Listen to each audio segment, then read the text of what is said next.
All right, let's go ahead and get started. So this is what we're going to talk about today with you.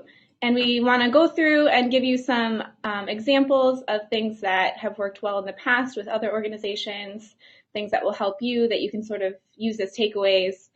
And we're going to give you a lot of information. It might feel a little bit overwhelming, but we're also going to try to point out specific things that you can do that are easy, kind of quick takeaways for your website. So we're going to talk about messaging and how to be transparent with your users coming to your website, reducing the clutter, how to incentivize your users to take action, keeping your website up to date, how to optimize your donation page, and implementing user testing to make sure everything works correctly. So let's jump in. So the first thing that you really should think about with your website is content is important. Your messaging is what people are reading and what people are seeing, and having content that's going to be both valuable as well as clear is very important to your organization. So when you think about a visitor coming to your website, you're going to want to think about what are they seeing right away. When they go to the website, are they looking at an image? Are they looking at a header? Are they looking at a button? What grabs their attention first? So I'm going to show you an example. This is one.org, and I like this website because it shows very clearly what the organization does without a lot of additional information. So when you go to this website, you see their logo, you see exactly who they are, and you know that they fight poverty, and that's exactly where your eye goes. So they have the tagline up by their logo, but they also have it on this header here, the header banner, which I think is very effective in clearly communicating this is what we do, this is what our mission is. And the other reason I like this website is because it shows that they are involved in a larger cause. It's not just talking about their organization or their programs, but it's tying their organization to this cause of fighting poverty. The second thing you should think about is your About page, especially when we were doing our research surrounding millennials. Millennials typically really want to know who you are, what you do, and find out some more information about you.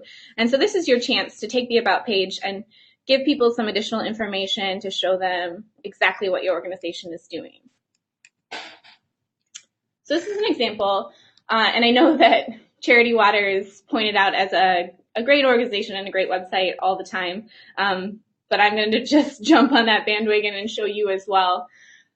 This is their About page, and the reason that I like this is it clearly has that statement up top of this is what we do, but then you also have the chance to click on Read Our Mission Statement and find out more information. So you're going to read that sentence and you're going to know exactly who they are, and then if you want more information, you have that option as well.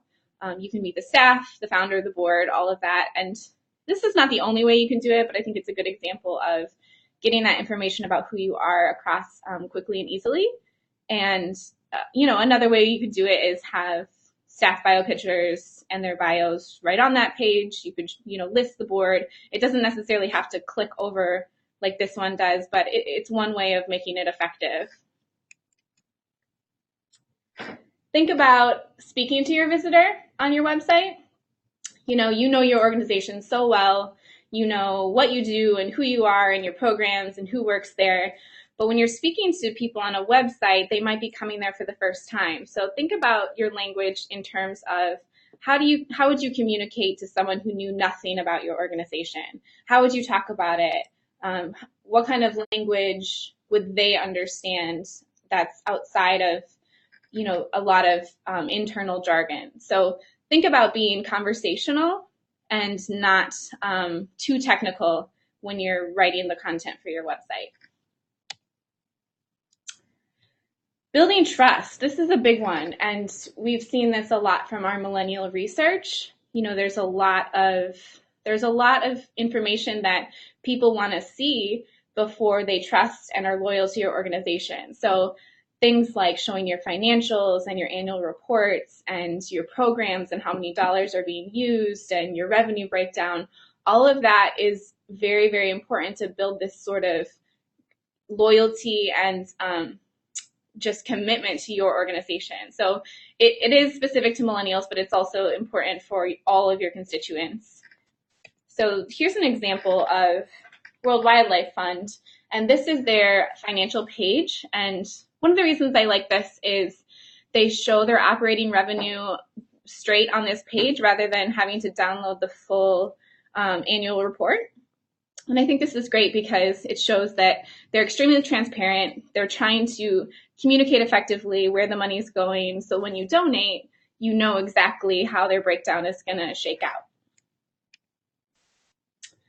And lastly, ensure your content is more about education than self-promotion. And what we mean by this is think about the larger cause that your organization is working towards. So for going back to the One.org example, they're fighting against poverty. So don't focus too much on your own specific organization, but rather drive people to the larger cause that you're contributing to. All right, so our next section is reducing the clutter, and this is an area that can be a little bit overwhelming, and but something that I like to talk about a lot. So bear with me. We're going to kind of go through just a few things that you can do right off the bat to help with this and make your site a lot more effective. So first of all, give visitors the information they need quickly. Today, people are spending less and less time on websites, especially with the use of smartphones more and things like that. People want stuff fast. They're in a hurry and they're coming to your site for a specific reason, whether it be to volunteer, donate, or just get to know you. So they're not wanting to fish through your site for information. They want to get to stuff really fast. So basically, we want to make sure overall in this why we're trying to reduce clutter, that we're just thinking about how can we get people to where they want to be the quickest. So one way to do this is using more images and less text. It's really easy to create pages with tons and tons of information, kind of describing whether it's what you do or the different areas of what you do or things like that. It's really easy to talk long and lots of words. So one way to help reduce the clutter and get people information quickly is to use more imagery and use short, concise information. This is one really, really, really important thing when it comes to making sure your site, again, is accessible to a lot of people and information is accessible really, really quickly. Next, I'm sorry, here's an example of the National Breast Cancer Foundation. This is a really good way of using really bright imagery and not a lot of, like I said, a lot of heavy text right off the bat. It's very clear, very pretty, and it also has a lot to do with emotion as well. Using imagery can really help get your message across even more so than a lot of words can. This is a really good example of that. Another way to reduce the clutter is provide clear navigation and minimal pages. So again, back to getting information quickly, keep your navigation items really, really clear. Don't clutter up the navigation area, and then keep pages to a minimum as well. In most cases, sites don't need to be more than about 10 pages of actual copy. So I'm not talking about news feeds or blogs. I'm mainly talking about main pages of content. There's very rarely a case where it needs to be more than about 10 pages. So think about that on your sites. Go through and see if there's anything you can take away and eliminate completely off your site. Another way to do that too is to take a look at your analytics and see if there's anything that people are just never getting to that could help just remove some unnecessary pages and maybe move that information to a different area in your site to take away lots of different pages. We already talked about this, but it's just nice to kind of go back to it because it's important for the same with reducing the clutter, keeping the homepage very clean. We keep harping on it, but that's really important. If people come to your homepage and there's just so much going on with a whole bunch of different images and information and text and feeds, and they're going to get overwhelmed really fast, and they're also going to get confused on where you want them to go first. So again, keep the homepage clean. Here's another really good example of that. Again, imagery, the navigation's really, really clear, and then there's just 3 areas at the bottom and a search box. So it's very much, when you get here, if you're looking to volunteer, donate books, or donate funds, you know exactly where you want, where people want to go. So they don't have to think too much, which is the goal. Don't hide your contact information. So this is a very simple thing that you can think about and probably implement pretty easily. A lot of times, I'm sure you've experienced this before, you go to a site and you're just wanting a phone number or an address or a way to contact somebody to get in touch. Make sure that your contact information is really accessible, because a lot of times people are actually just coming to your site to get that. So whether it's put contact us in the navigation, or even putting some contact information down in the footer for people to access. That's something that's simple to implement right off the bat, but also really, really important. And a lot of people miss this one, so that's a good one. Fix the broken. So this might be kind of obvious, but one thing that's super important is that you're constantly monitoring for broken links, misspellings, errors of any kind. Again, this seems obvious, but a lot of sites experience this, and if someone does see something like this that's broken, there's a good chance that you're going to lose a lot of credibility, and you may just lose them completely because they're going to become frustrated. So again, kind of obvious, but just make sure that you're constantly looking for those issues and make sure they're fixed.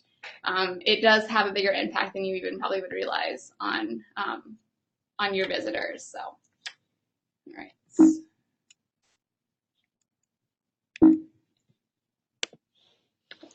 All right. Now let's talk about action. This is exciting and good stuff because every organization wants the people coming to their website to actually take an action when they get there. So whether we're talking about donating or volunteering, we want them to get involved in a deeper way than just visiting the website. So on each page, tell your visitors where you want them to go next. And Katie sort of alluded to this earlier, but we want to think about when they land on the homepage, what is it that you really want them to do from there? So are you interested, is your main goal to get them to the blog, to get them educated about your cause and what you're doing? Or maybe your main goal is to get them to volunteer or donate. Just think about that, and sometimes it's helpful to have someone outside your organization go take a look at your website and ask them what stands out to you the most, what's grabbing your attention, where would you go from here, and do a little bit of your own kind of unofficial user testing to see their reaction to your website.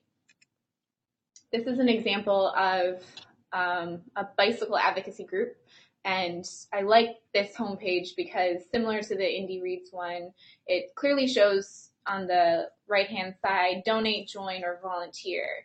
And so they want membership. They want people to be a part of their group, and they also need volunteers and donations. So it's very clear of how you can get involved with this organization. Make donating easy. I cannot harp on this enough. This is the most important thing on your website. And of course, we're a little biased because we do a lot of fundraising at Achieve. But we want people to give you money. Don't make it difficult. Don't make it hard to find the donation button or find the donation page. Make it super duper easy. And I'm going to talk a little bit more at the end about how to optimize your donation page. But when you are on the homepage, for example, there should be a very clear button, maybe in the top navigation or on the sidebar of donate now. It should be bright and it should be big text.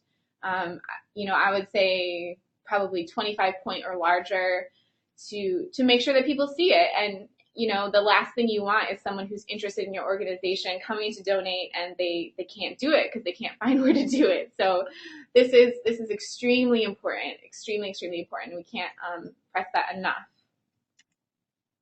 And similar note, make volunteering easy, especially when we were doing our user testing for the Millennial Impact Report. A lot of times people go to a website and they're interested in getting involved, but it's very difficult to figure out and navigate the website on how to do that. So one of the big pet peeves that we saw from our research is, if I love your organization and I want to help, make it easy for me to volunteer. And this could be as simple as just having a form on your website where someone can fill out their information and then you follow up with some contact. It doesn't need to be, or maybe just a click to an email. So if you have a button that says volunteer and then it connects to their email, it doesn't have to be too complicated in terms of content, but you do want to make it really easy for your users.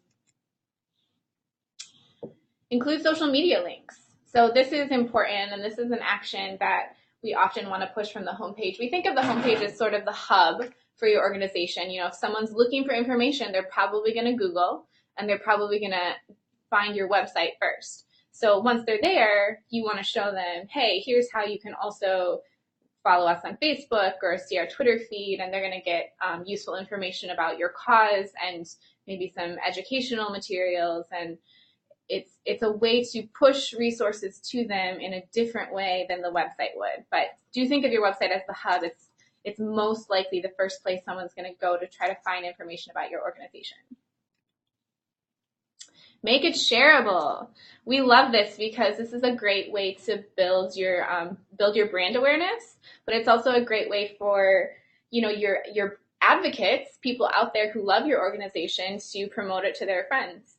So one of the things that we talk a lot about with our research is how to get people involved with your organization, and this is one of the great ways to do that, because if especially with millennials, if they don't have the resources to donate, they probably have the resources to volunteer. And so they're also more likely to volunteer and get involved with an organization if it's recommended by a friend or a family member.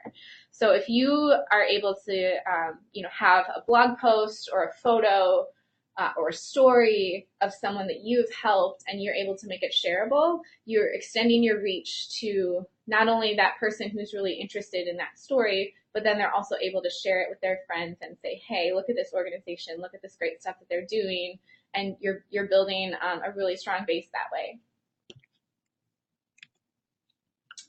Use action words. The reason that we talk about this is, we want your website to be pushing people to not only to take action themselves, but to see that you're an active organization, and they want to feel that energy and that movement when they're at your website through the language that you're using. So use action words, make it fun, make it, we helped this person, look at, this stuff that we're doing, here's how you get involved. All of that is going to just help kind of show your impact. All right, next section is keep it current.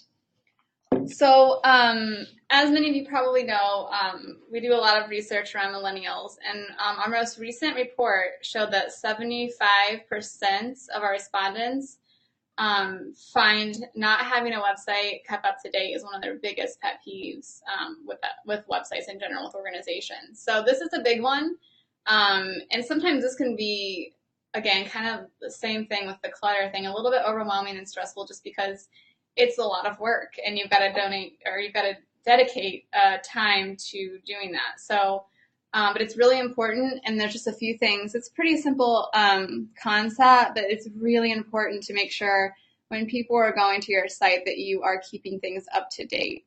So obviously the best way to do this is with anything that has a date associated with it. Make sure that it's updated on a regular basis. So think about things like your blog, if you have one, news feeds, calendars, and that said, event feeds, anything that has a date. If people go to your site and see something dated months ago as the last post, they're going to probably leave or just not. Basically, it's also a credibility thing. So if you show that you're constantly doing things, it just shows your activity and things like that. I mean, people are going to be more engaged and more motivated to be part of what you're doing if you show progress. So it's, again, a big one.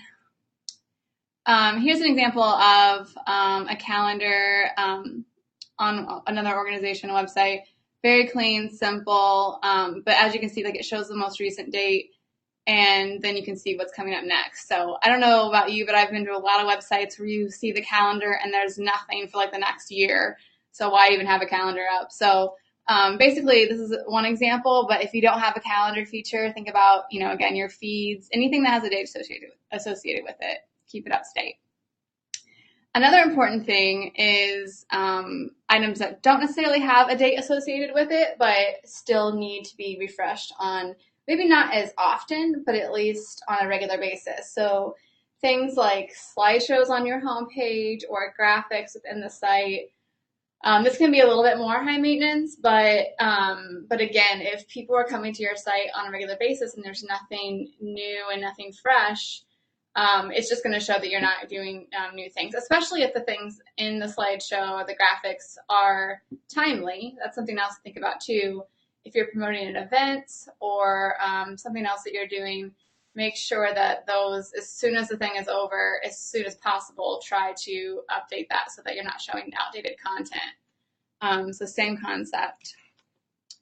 And like I mentioned earlier, this is definitely something that people get pretty overwhelmed by just because it obviously takes a lot of time, especially if you have, news feeds, calendars, all the stuff that we talked about, blogs, a bunch of stuff that you just feel like, oh, I cannot keep up with it. One thing to really consider is reducing it if needed. So if it's too much work to keep things updated, it's honestly best not to have it there at all. So one example of this is if you have access to not have, for example, a slideshow on your homepage and instead put up just a static graphic or something else, basically just reduce the amount of work that's needed if it's too much.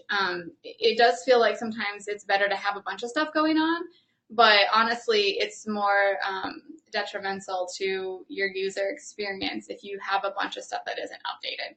So something to think about if that is an issue of keeping things up to date. Think about what's definitely needed and eliminate the things that aren't.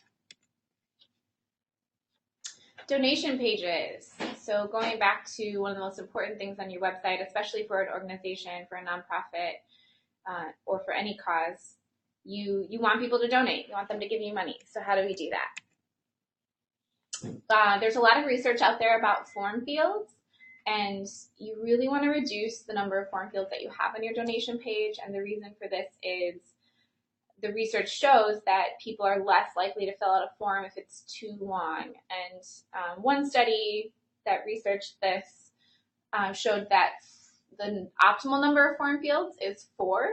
So if it's possible to reduce the number of form fields on your donation page to a smaller number like that, you're more likely to increase your actual transactions.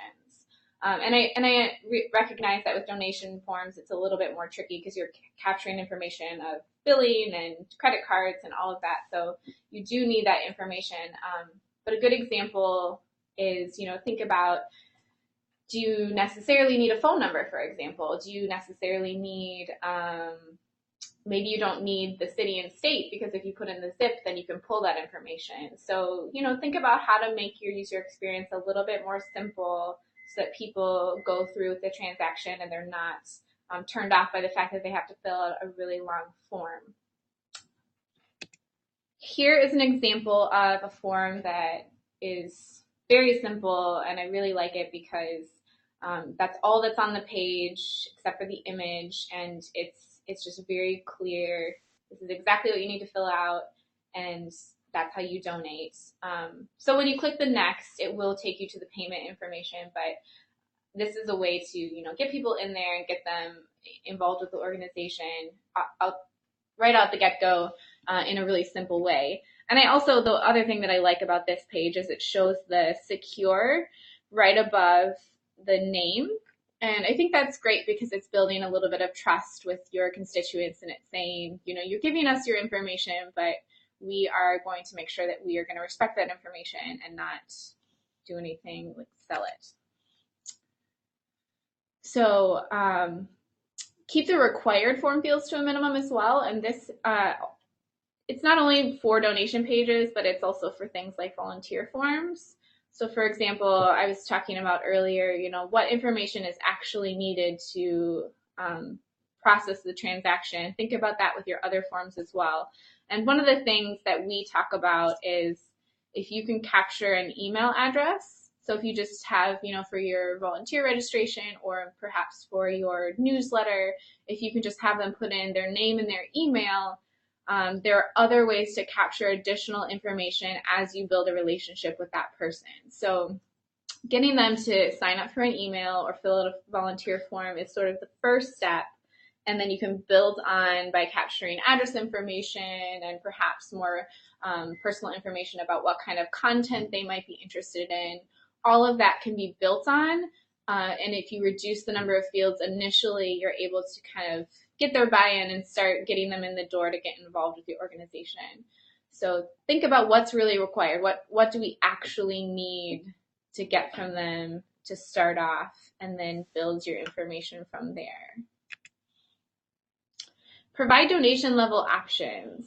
We really like to talk about this here at Achieve because there's a lot of research, including our own, that shows that people like options. And not only do they like options, but they like options that tie to specific projects. So for example, if you say, $25 is going to help provide food for a kid for a month, that is a way to show exactly where their money's going. And it's also showing, wow, you're really making an impact in this kid's life by giving that $25.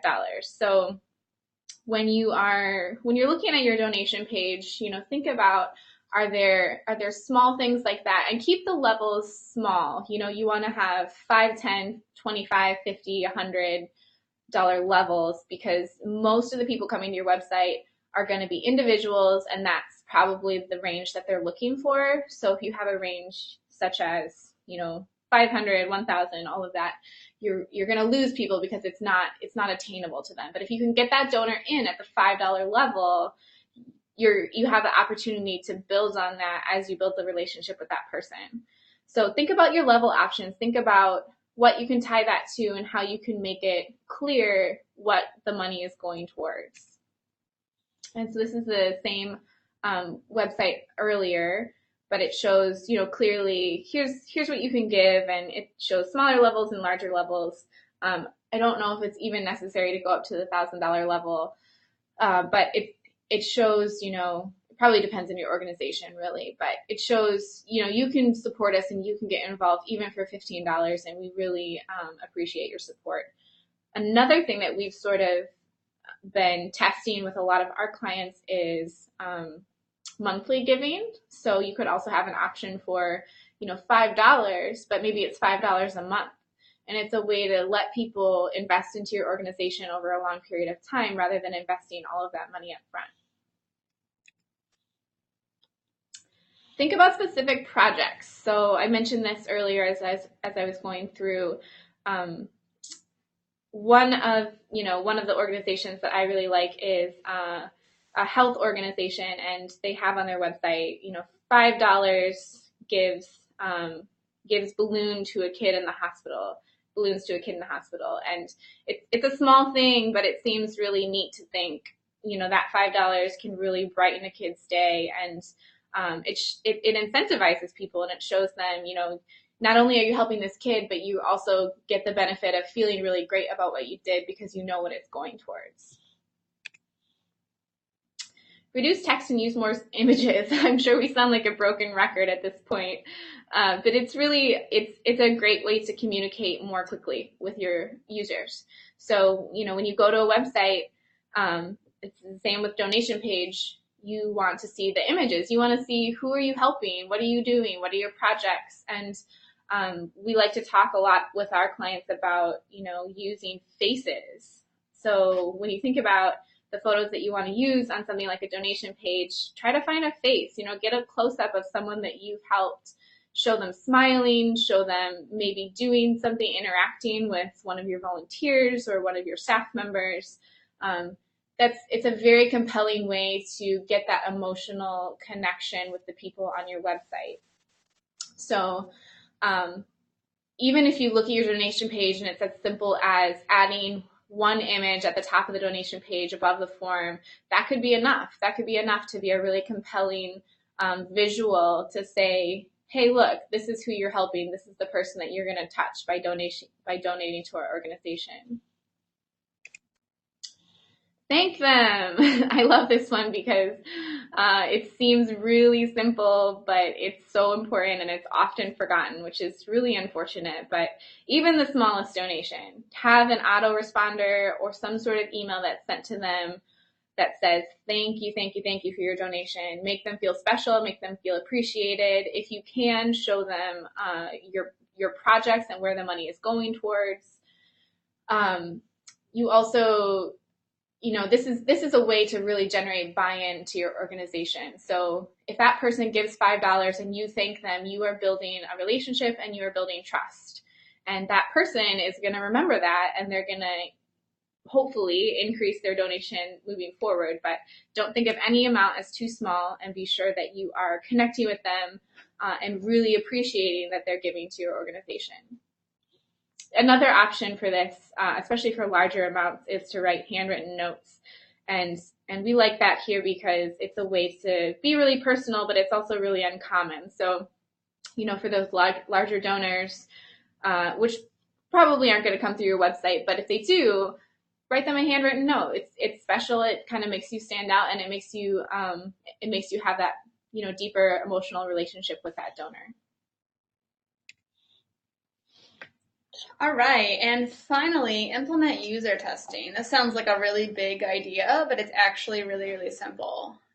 So a lot of big companies and organizations do full-blown research projects when they launch a new website, or just ongoing with their website, where they actually have people sit down and walk through the website and take specific actions.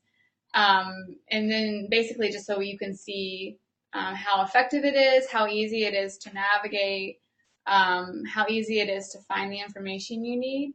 So a really, really simple way to do this, because you are probably the people that are the closest to your website and constantly updating things, it's really, really helpful to ask someone outside of your organization, or sometimes even internally, someone that doesn't necessarily work on the website or look at the website every single day, to go through the site and tell you about their experience. So one way to do it is just sit down next to them, watch what they do, see if they get confused or lost or have questions, or see if things are broken, and just watch them, basically. A really good way to do this too is to actually come up with a few actions to take. So maybe think about 10 different things, like go make a donation for $10, or sign up to be a volunteer, or find out what happened a year ago on this day and see if they can find it back in your news feed or event feed. Just things like that. You can come up with just a simple list and provide them with that, and then sit down and watch them, see if it's an easy process, see how long it takes, and then get their feedback as well. You may find that people, for example, decide to go to a different area than you think they would for something. So maybe you need to rethink where your events calendar is on your site, is in the right section of the navigation. The basic lesson in all of this is sometimes what you think is the best way to do things may not be how people actually experience websites. So this is, again, a really simple, it doesn't need to be a gigantic project. Just ask a couple people to help. And this doesn't need to happen necessarily just one time, like when you launch a new website, or just a one-off thing. You can do this all the time, just maybe every quarter or so, because you're constantly making updates to the website, and because things are changing so much in this industry, usability and user experience best practices changes on a regular basis, just because technology is evolving and all of that. So do this on a regular basis, and again, just invite a couple people, whether it's internally or externally, to help you make it the best experience possible. And just going back to what we said earlier, this is, and as you know, or you wouldn't be here, really important. Having a website that is user-friendly and a good experience overall is very important to your organization. It's kind of summarizing all that we've been talking about, but it's really important that when people come to your website, they understand who you are, they understand your brand, and they're not directed away because of a bad experience or confusion or anything like that. So again, this is very simple, but really important when you're trying to make sure that your site is the most effective as possible. Okay. So for the next 20 minutes or so, in this webinar, I'd love to hear from some of you so we can take questions if there are things specifically about your website that you're unsure about regarding images or messaging or donation pages or anything that we've talked about. We'd love to hear from you. So go ahead and type in your questions and we'll go from there.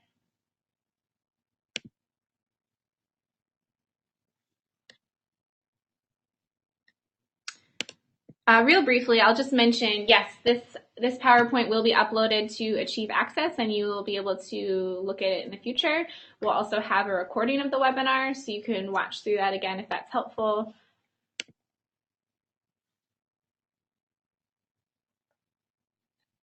Another person asked if there are screen captures or web addresses for the samples we showed.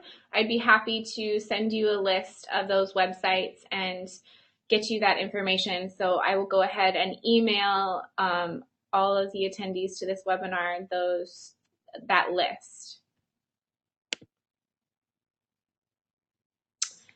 We got another question about how often should we refresh slideshows graphics on the site.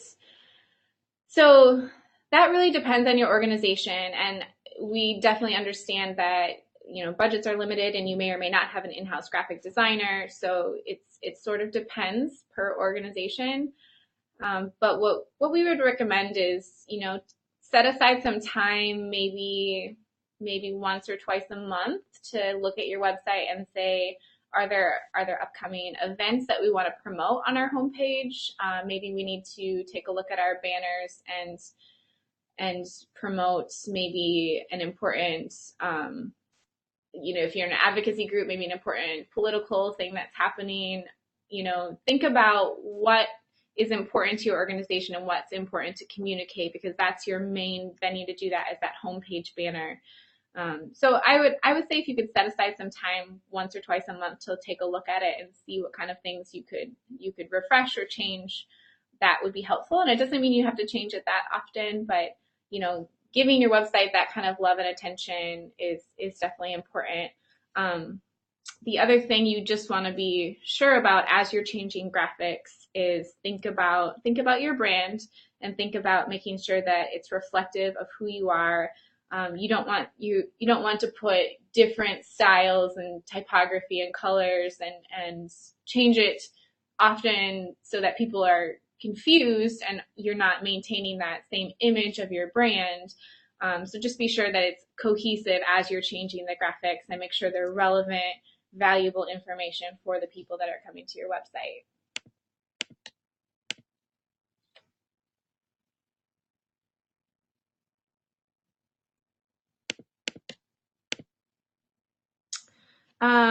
Here's another question. What are some key words or buzzwords that appeal to the millennial demographic? That is a great question. So that is basically what all of our research is about. So if you're interested in learning more about that, you can definitely go to themillennialimpact.com and download our most recent report. Millennials are a different generation. They're an interesting demographic and they're unique. So what we would recommend is there's not necessarily specific keywords or buzzwords, but if you think about your website holistically and how to attract the millennial generation, you want to think about really building trust with them. So when we talk about millennials, the way that I kind of like to think about it is it's sort of like you're courting them. So, you get them onto your website, but then they're probably skeptical about your organization. Can I trust this organization? Are they professional? Do they show me their financials? And so it's sort of a long process to take a millennial through that relationship building and say, okay, we're gonna show you exactly what we do, and we're gonna show you exactly where your money is going, and we're gonna show you our financials. And it's a long process of building that amount of trust with millennials. So the more transparent you can be, the better. That's definitely going to generate some buy-in, and the more stories and showing, sort of proving, we're a legit organization and we have great projects. I don't doubt that all of you on this webinar have awesome organizations that you're working for, and so really it's just a matter of figuring out how you communicate that in a way to show your impact and that's how you're going to generate a lot of this trust and buy-in from millennials. So having that transparency on your website is important, and then by doing that on your website, then sort of the hope from there is that they also start following you on Facebook and Twitter, where you can share more information about your organization on a more frequent basis, so that they are building that relationship with you as well. With that said, also in our research, we found that millennials tend to only follow 1 to 5 nonprofits closely. So you're in a saturated market. You've got a lot of competing organizations for that millennial's attention. So the more you can show professionalism, the more you can show that transparency, and the more that you can really inspire the millennial through stories and images, the better you're going to be to really attract them to your organization. There's a question about stock photos. So someone asked where you get stock photos from, and asking about copyright infringement. And that's definitely a loaded question. So I'm glad you brought that up, because it's very important. So being small organizations can be tricky, because you want to use imagery, and sometimes you can't afford a photographer. So just take what I'm saying with a grain of salt, because I definitely recognize that. However, there is a lot of research around stock imagery and the fact that people aren't really going to connect with it as well as if they see your actual organization and your actual constituents. So if you can, the main recommendation that we would have is to hire a photographer, and this could maybe be like a yearly endeavor.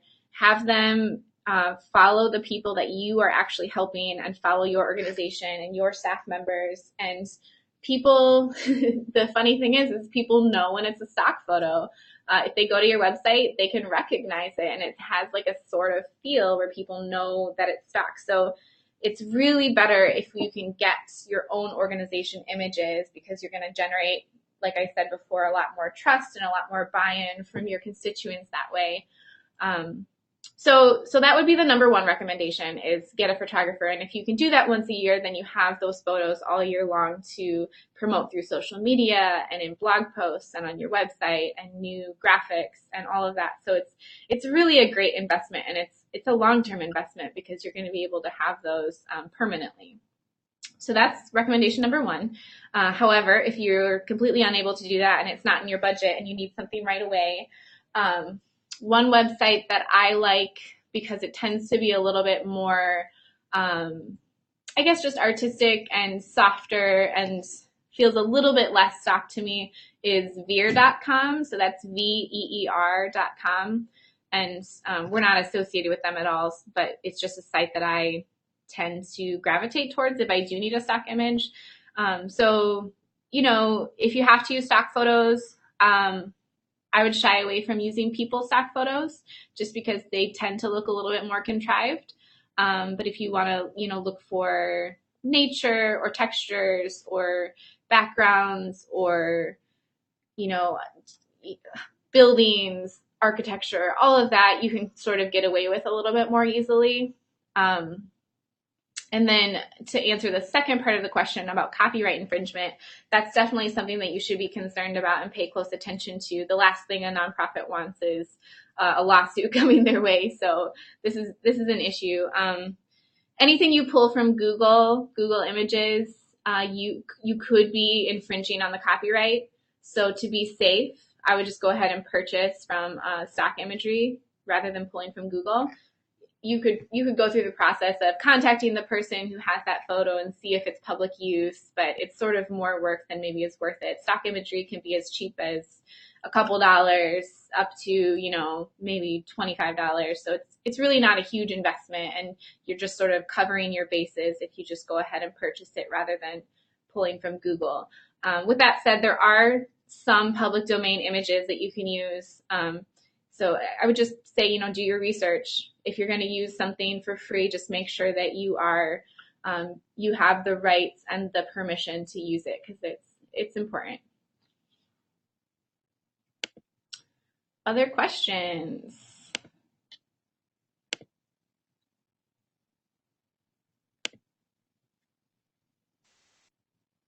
might be it. I'll wait just a few minutes in case anyone has some last questions.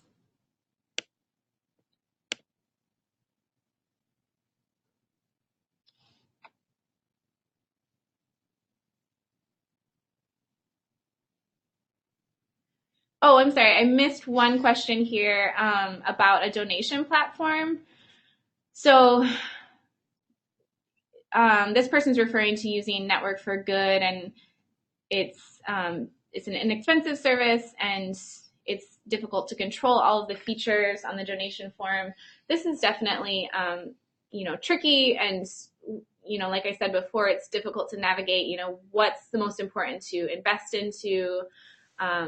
Where do you put your dollars? What's the biggest thing that you want to make sure happens on your website? So if you do have a marketing budget and you do have a budget for your website, I would recommend to focus on your donation form. So if it's not working well, if it's difficult to control, if you're not able to update things clearly, if it's not user friendly, if you're going to invest dollars into your website, I would really highly recommend to focus on that first. And the reason is that's your livelihood. That's how you exist as an organization, is through those donations, and it's important. So if the platform you're using isn't good, start bidding it out. Just ask some other people to quote you on what it would cost to have a different donation form. And there are several out there. You could look at,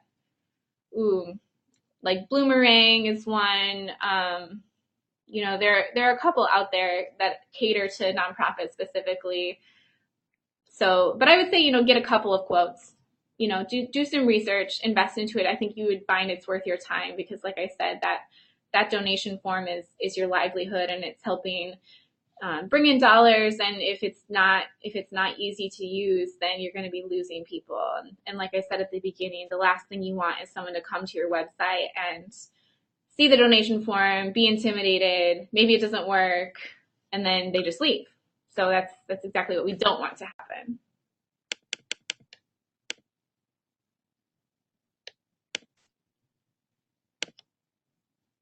I'll wait just a few more minutes to see if there's final questions. If you have any questions specifically about your website, we'd love to hear some of that as well.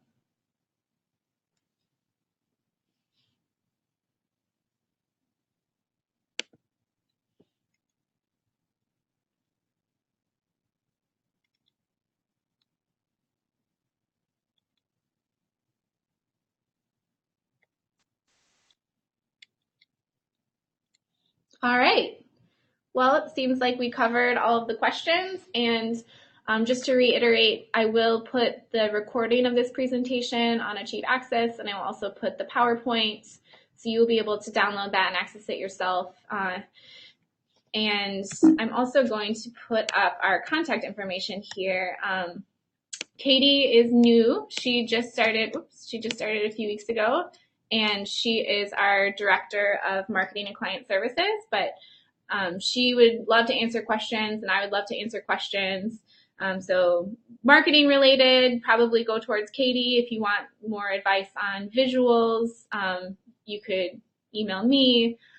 Either one of us would be happy to take your more specific questions about your websites and organizations. And I will also send that list of the examples that I showed in the webinar, so that you can take a look at some of those websites. And it's great to just poke around and look at examples of what people are doing, not just on the one screenshot that I showed, but look at their donation forms, look at their about pages, kind of go through and get ideas for things that might work well with your website. Thank you so much, and you guys have a great rest of your day.